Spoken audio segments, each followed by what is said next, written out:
13 June 1944, 8:30 in the morning. A narrow high street in the small Norman town of Villers-Bocage, still wet from overnight rain, and a column of British armour is parked nose to tail along the road. Engines idling, crews relaxed, some men brewing tea on the backs of their tanks. They believe they have already won this fight. They are wrong.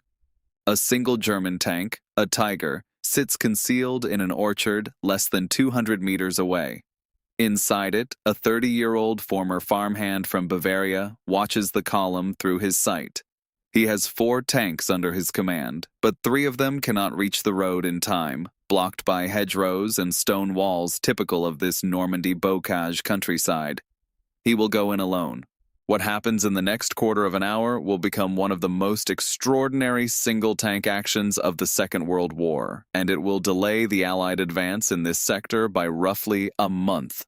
The man in that Tiger is Michael Whitman, and by the time his tracks stop moving, 27 Allied armored vehicles will lie wrecked or burning along that one stretch of road.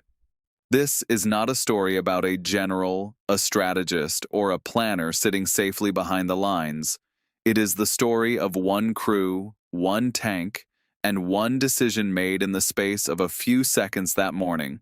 And it forces an uncomfortable question that historians still argue over today. How much can a single machine, in the hands of one determined man, actually change the course of a battle? To understand why that orchard outside Villers-Bocage mattered so much, you have to understand what the British were trying to do, and why, on paper, they should have succeeded without difficulty. By the second week of June 1944, the Normandy invasion was a week old, and the Allies had a serious problem.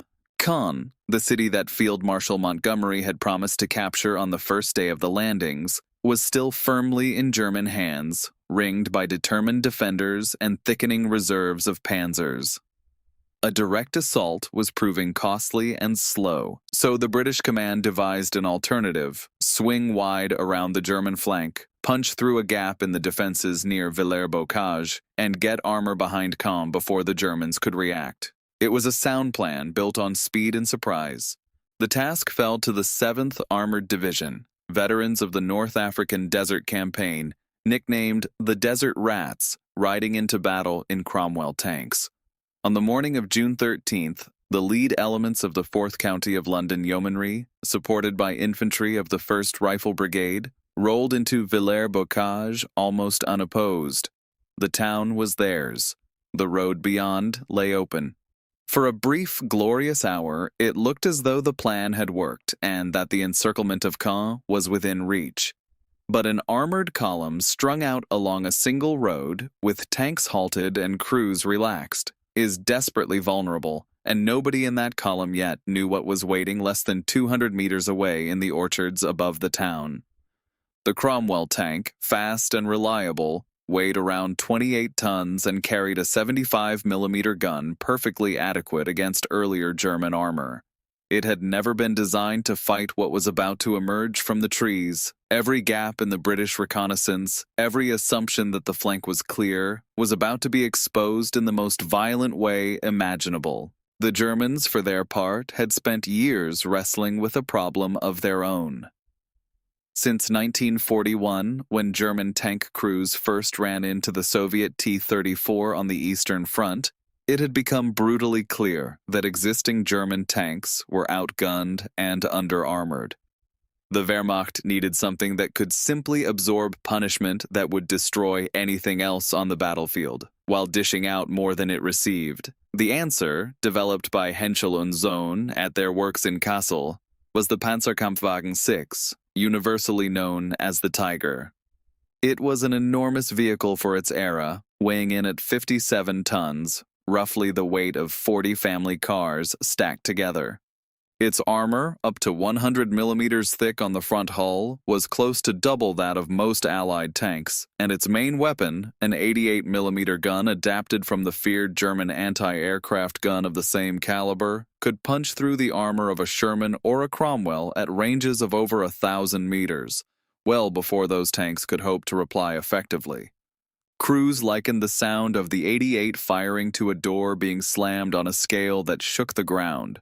British soldiers who survived encounters with tigers frequently described the shock of a shell arriving before they had even heard the report of the gun that fired it. Production was slow and expensive. Each tiger took roughly 25 days to build by hand, involved hundreds of thousands of individual components, and required rare alloys that were growing scarcer as the war dragged on. Estimates suggest fewer than 1,400 were ever completed, a fraction of the numbers of Shermans or T-34s rolling off Allied and Soviet production lines.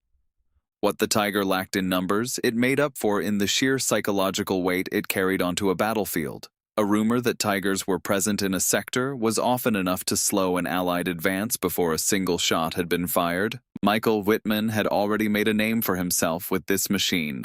First against Soviet armor on the Eastern Front, where by early 1944 he was credited with well over 100 tank kills, an extraordinary tally that had earned him Germany's highest military honors and a level of fame that made him something of a reluctant celebrity.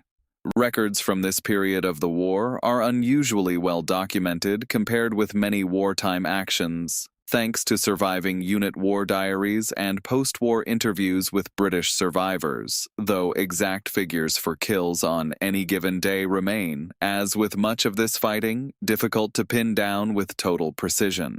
What is not disputed is what happened on the morning of June 13th. Wittmann's Tiger emerged from cover and drove directly along the length of the halted British column, firing as it went. The lead tank was hit first, blocking the road and trapping the vehicles behind it.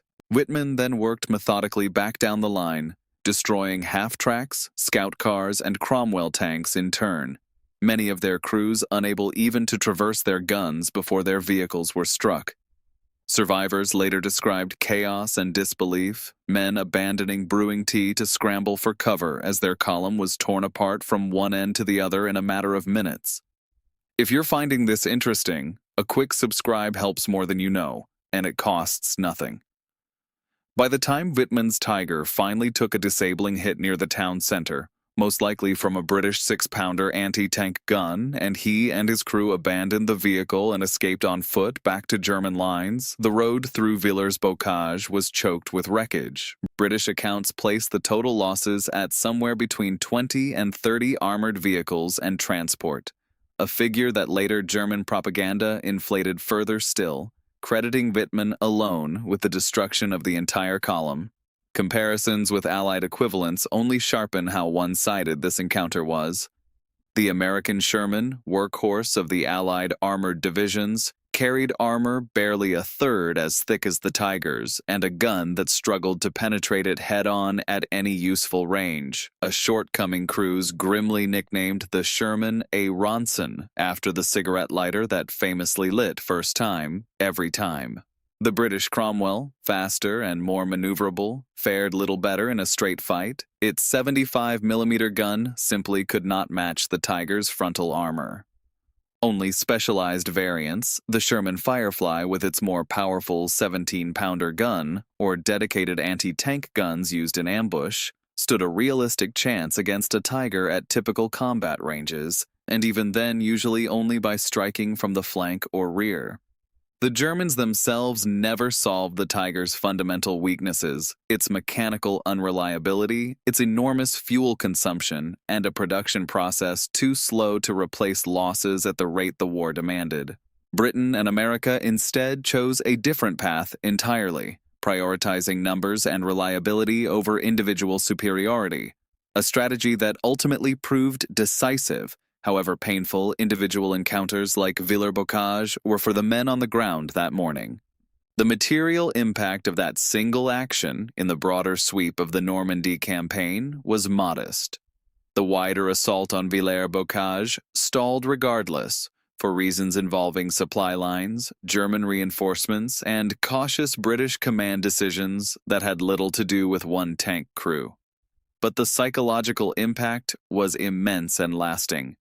British planners became noticeably more cautious about advancing armor without adequate infantry and anti-tank support, and the action fed a growing, sometimes exaggerated respect for German heavy armor that shaped Allied tactics for the remainder of the campaign in Normandy.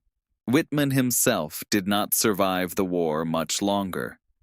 He was killed in action near Saint-Thô in August 1944, his Tiger destroyed, most likely by a combination of Allied tank and anti-tank fire, during the fighting around the Falaise pocket, though, as with much of this period, precise circumstances of his death were disputed for decades afterwards. Surviving Tiger tanks are exceptionally rare today. Only a small handful remain anywhere in the world. The most famous, a fully operational example, Tiger 131, housed at the Tank Museum in Bovington, England, where visitors can still see and occasionally hear the machine that once defined the fear an entire generation of Allied tank crews carried into every hedgerow of Normandy.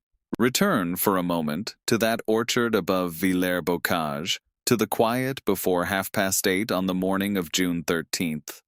A farmer's son from Bavaria, sitting in 57 tons of steel, looking down at a column of men who believed the battle was already won.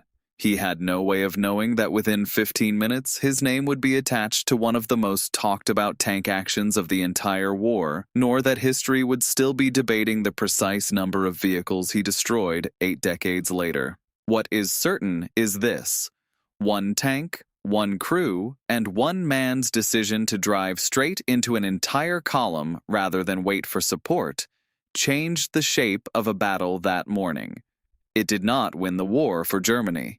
It did not even win Villers-Bocage in any lasting sense. The town and the wider campaign remained on a path toward Allied victory regardless. But for 15 violent minutes on a wet Norman road, the balance of an entire advance rested on the actions of a single machine. The Tiger was never numerous enough, never reliable enough, and never produced quickly enough to change the outcome of the war.